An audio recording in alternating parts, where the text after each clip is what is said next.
Rebecca, stop. My heart is pounding. She literally is so dumb. I want them to be happy necessarily, I just want to be happy. I was right. I fear I may need something to get me through. Wait, why am I crying?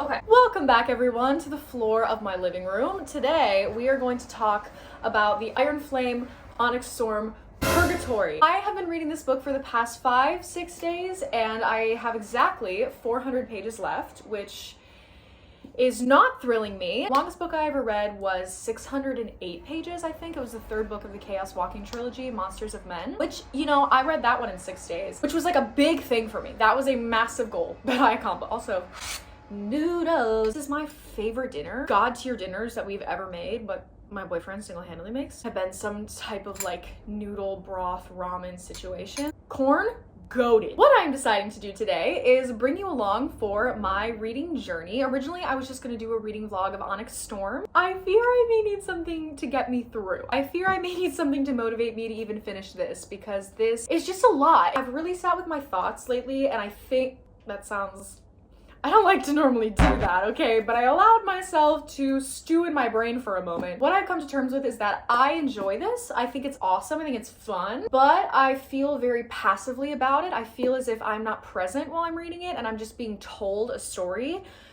Wait a damn minute. Which I understand is like what reading is at its core. But you know what I mean. If you know, you know. When you're reading a book that you love, you're devouring, you're consuming the words off the page at record-breaking speeds. This, I am just casually reading. I am being reminded of what a lot of things mean and what the stakes are. Miss Yaros has written such a complex story, but only in the sense that there's just so much going on. There's so many characters, there's so many new additions to the plot. She is kind of spoon-feeding the reader along the way to keep the story connected. And that's great. That's great. Thank God she's doing that, because if she didn't constantly, then it would be even more confusing to read. I feel very strongly that because there's so much going on in this book that you are losing momentum between moments. Something that I read about on page 1, 30 pages go by, something else is introduced. 30 pages after that, something else is introduced. 60 pages after that, we backtrack to the first thing that we learned on page 1. You know what I mean? But it's like there's too many pages in between major plot points. You're just adding too much. You're doing too much. I've definitely heard a lot of people say that they think that this needed to be edited. I also understand it. Fourth Wing took the world by storm. She was like, girl, that page deck is good. I know that she wanted to get that next edition out for the public because we were greedy. Not me, because I did not read it at the same time that it blew up, but I read it like a couple months after. Regardless, these are going to be my thoughts and opinions of me reading Iron Flame and consequently Onyx Storm.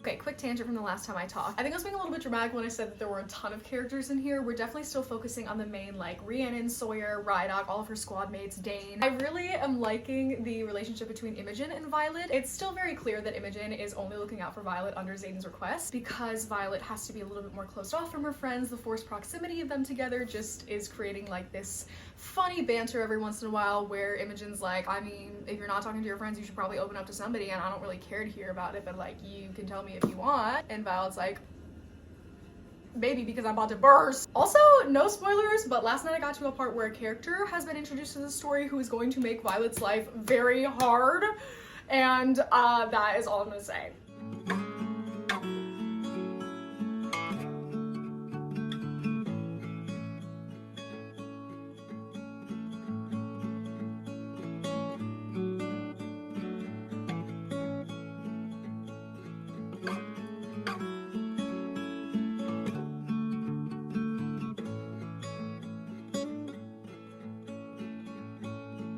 Also, I'm determined to not update until I read a substantial amount because this video is going to be 8 million years long. If not, I gotta get cracking.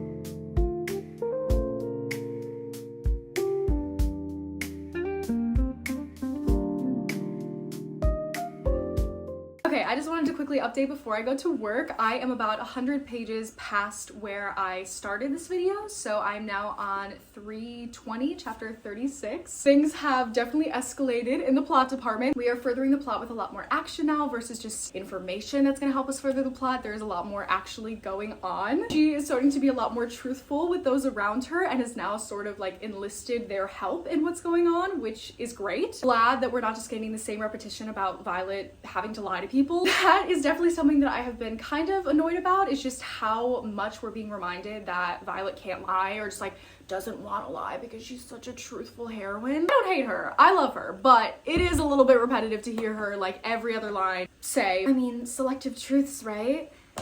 Please take a shot every time you hear the words, not a lie, right? Or like, not entirely a lie, or only partially the truth, only telling selective truths. Like, girl, we get it. It's really interesting too because her character started doing this with people who know what's going on. Like, she obviously has to be closed off from certain people when you have like those who have classified signets that can literally draw the information from your brain and tell you recent memories.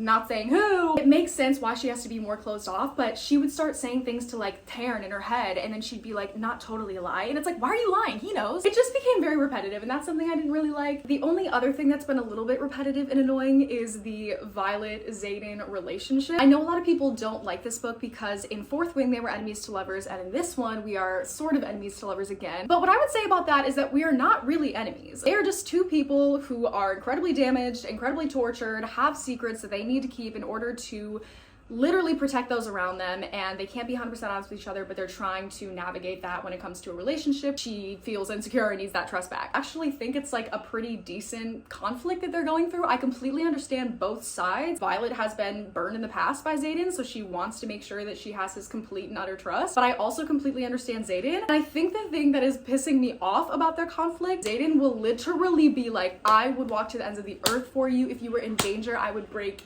all of the rules. I would make sure that I was there to defend you. I lose control around you. You are everything to me. And Violet's like, that doesn't sound like I love you to me. Did anyone else fucking hear that? She literally is so dumb in the sense that like he is literally in every other word but the words I love you saying how much Violet means to him and how much he truly wishes he could be 100% open and honest, and that he will be if she asks the questions first and tries to draw out the information from him, but he's truly only giving her what she needs to know, trying to like fight for her in this way, and she's literally like, that's fucked. That's honestly fucked. He doesn't love me. That is the only other part of repetition that I'm getting a little bit annoyed with in the writing, is that every single time she sees him, she's like, oh, why am I mad at him again? Oh, he's so hot. He makes my skin light on fire, but I'm pissed at him. He doesn't love me. Literally, this isn't heat and passion, though I know it will be in a matter of heartbeats. This is something else entirely. Something that scares the shit out of me, and yet I can't bring myself to pull away, even in the name of self-preservation. I love him. No matter what he's done or why he did it, I still love him, and I know he cares about me. Maybe it isn't love. Maybe after all he's been through, he isn't even capable of that emotion. Girl! Like, I'm just a Xaden sympathizer. Some of the things he's saying, I'm like, girl, I love you, and I think it's cute. He's like, I know you want my body, but I'm not about to give it to you because I want you to say those words to me, and I want to have all of you. I don't just want your body. I don't want this to just be a friends with benefit situation. I want all of you in that beautiful little head of yours, Violence. And I'm like...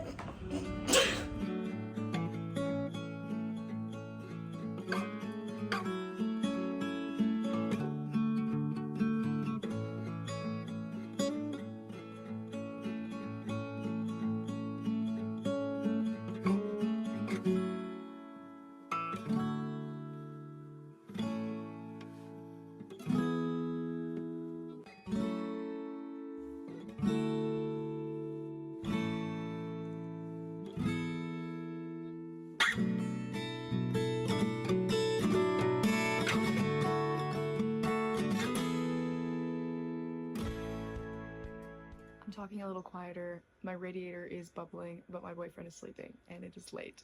and I'm reading. I just made it to chapter 50, which is page 477. I'm slowly but surely getting through this book. I'm going to Florida this weekend for my best friend's birthday trip, so I'm really hoping to finish it before then because I am absolutely not taking this with me on a plane. The introduction of a certain character that has added a new layer of tension to Xaden and Violet's relationship is just a lot for me. Tired, y'all. Like, can we just let them live? Not even that I want them to be happy necessarily, I just want to be happy. I will say it is impressive that we are getting so many Xaden and Violet scenes. A lot of discussions. Are they always productive? No. Is Violet sometimes being insecure or not saying what she wants to say, or is it infuriating? Yes. My reaction a second ago was to my house, my chair, my woman.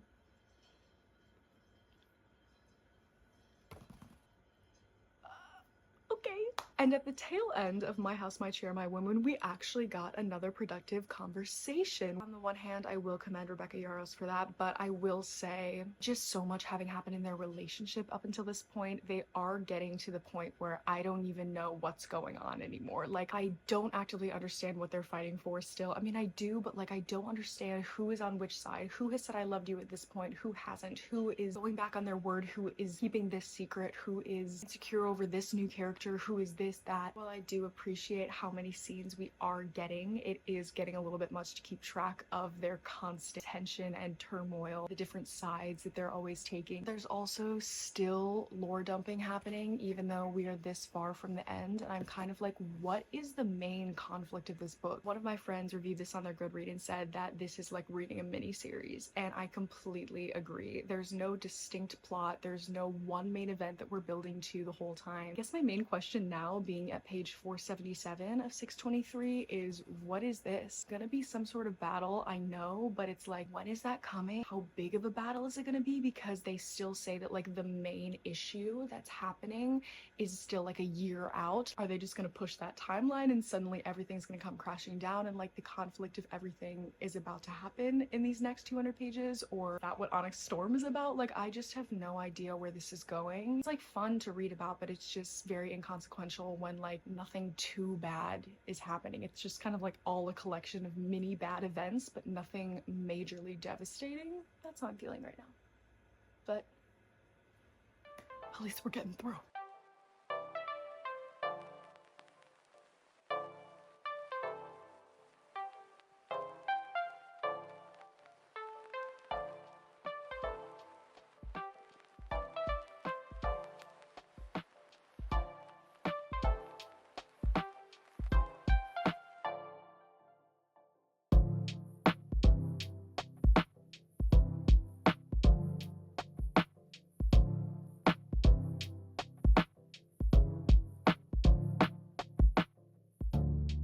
Do not flame me, I'm at work and I look like a butler. I just want to quickly gab about what I was reading yesterday. First of all, we got a new Xaden development that somehow makes him even hotter. I don't even know how that's possible, but he's pulling an Edward Cullen now, and everything about that scene, if you know, you know. I just like, this development is everything to me, and I love him, and he is such a weapon, and I just want to protect him at all costs. I just want to say that I have to commend Rebecca Yarros yet again. I always think it's repetitive how much we hear Xaden is one of the most powerful people ever, and he does not care. He will kill anyone and everything in his path, and I'm like, okay, yeah, we get it. But clearly it's working. Let me know why, when I was just reading the words, his boots touch the tips of mine, and he leans into my space.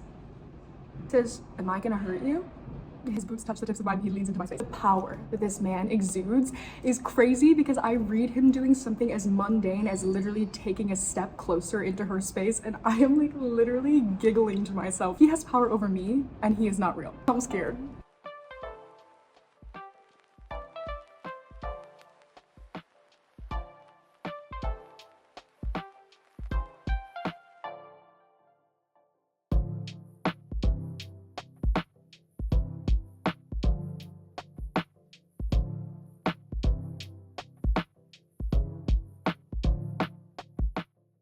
A million years ago, when I said there was a certain character who was going to make her life hard, he literally went MIA for like 200 pages and then just randomly pop back up. Hey, some people don't deserve dragons, and that is you.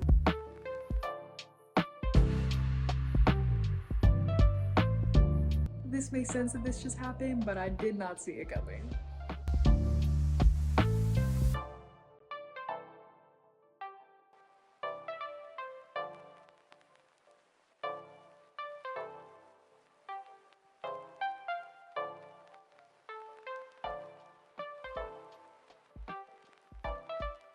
Will it be revealed? Probably, but I have questions currently. I'm on 567 and I don't understand how all of the shit that just hit the fan occurred. How did a certain person get all of the needed information that they didn't even learn until they were out in a separate place learning from separate instructors? I don't understand how he had access to the same information.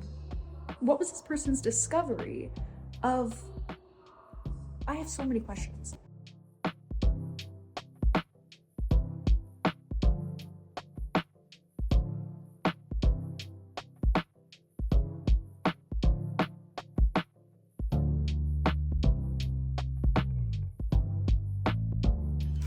It's actually criminal that I have this much left and I haven't finished it yet. Okay, we're locking in. I'm like in the middle of action that I left off on. My God, okay.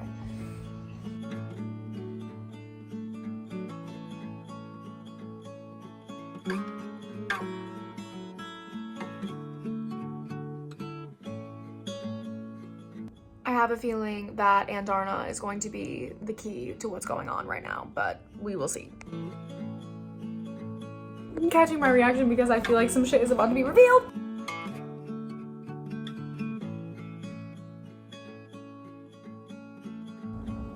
I was right. My eyes are skipping to the end of the page. I'm trying to spoil things for myself, okay?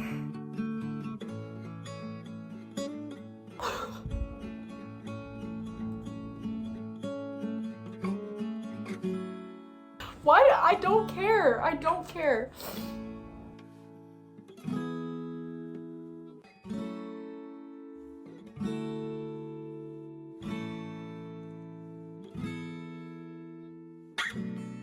Wait, why am I crying? Wait, okay. Wait.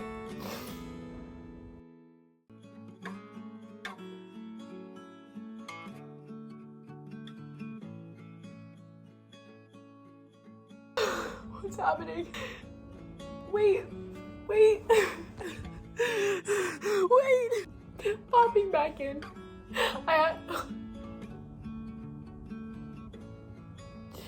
What? What? Okay, this is giving, is it good or is it just the last 100 pages? And this is more like, is it good or is it the last 30 pages? There's no way that this book should be doing this to me, considering I literally griped about finishing it this whole time, but I am crying. I am fully, oh, you're everything we dreamed you would be. I'll get to see him soon. I'm unwell. I'm on page 618 of 623.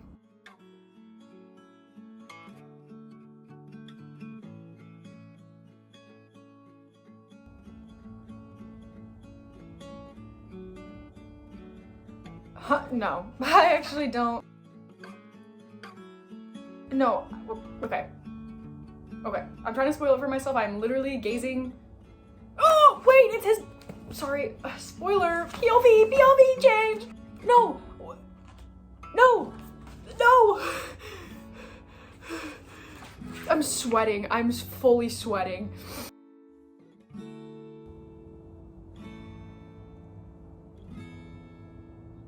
Wait, so is this what we were seeing earlier, but because they have that weird bond, maybe it was through someone else's eyes?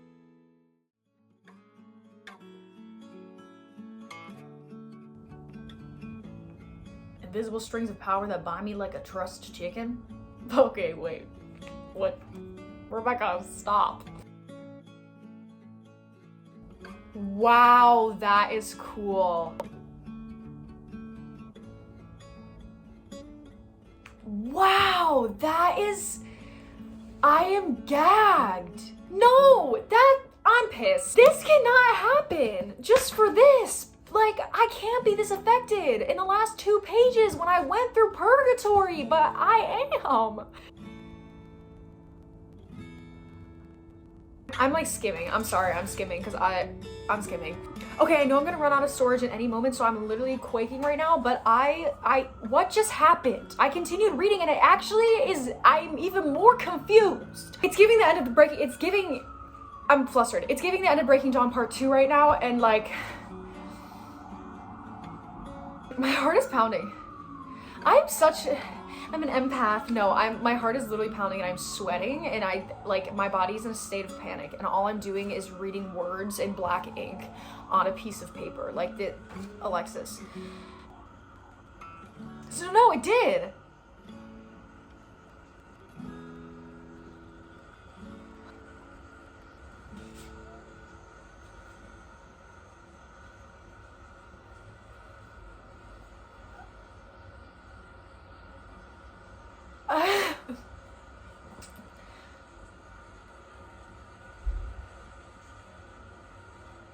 I am feeling so many things. I am pissed. I have to go to work. I am confused. I am sweaty. I'm elated. I'm elated. I finished it. Please give me a round of applause. My will to live just like siphoned back into my body.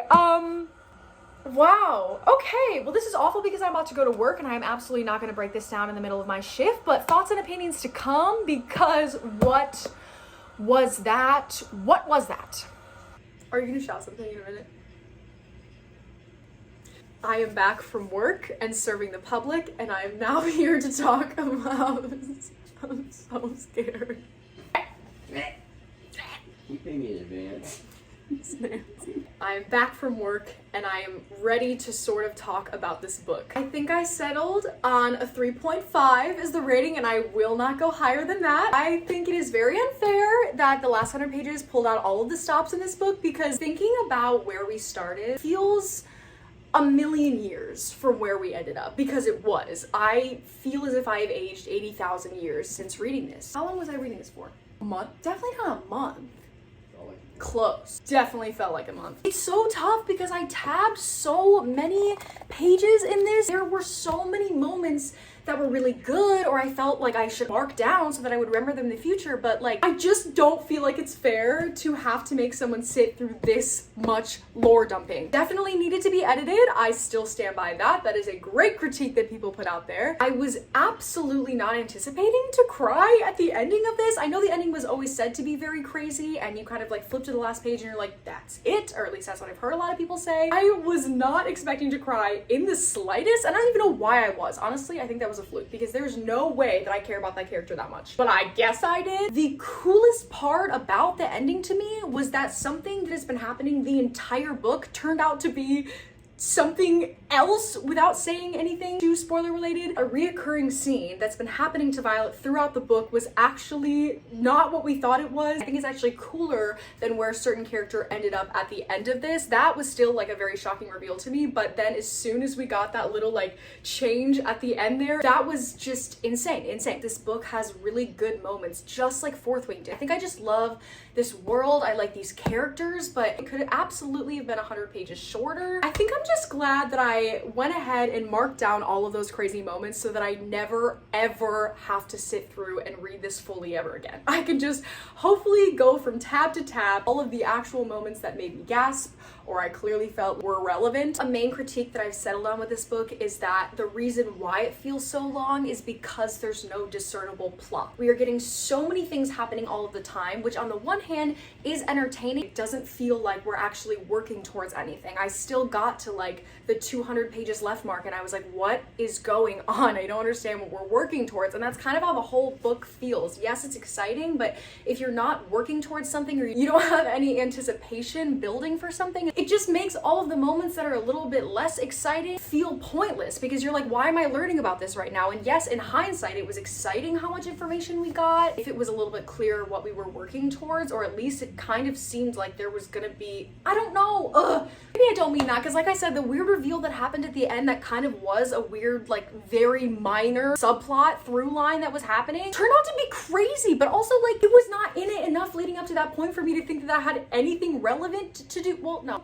Maybe Rebecca Yarros gets a few points back because that little subplot did turn out to be a major thing in the end, and I guess it was kind of clear that something was going to happen in that regard, and it was completely not what I was thinking at all, so that's great. Do not ask me to point out a single detail about this book because when I think about this in my brain, it's like flashes of images and moments, and that is it. I'm kind of bummed. I feel like I should have more to say because I have been on this for so long that I feel like almost attached to it. I'm simultaneously so happy to not have this attached to me anymore, but I just feel like I should have more to say because there's 623 pages worth of content going on here, but it made me feel brain dead. I'm sorry. The last couple notable things I'm gonna say: dragons, awesome, insane, always love them. You get to see a lot of other people's dragons interacting in this as well. Faculty at this college are absolutely crazy, and the bits that we got in the middle there when they were literally torturing Violet is so crazy. I think that was the first time in a while where I actually was like getting back into the story, because I was like, oh, we really went there. This isn't just mindless plot. This is actually pain and suffering for our FMC. Xaden and Violet, we got a lot of scenes from them. Like I said, for as much as Xaden is away in this, or as much as we could start off this book thinking, oh, he's obviously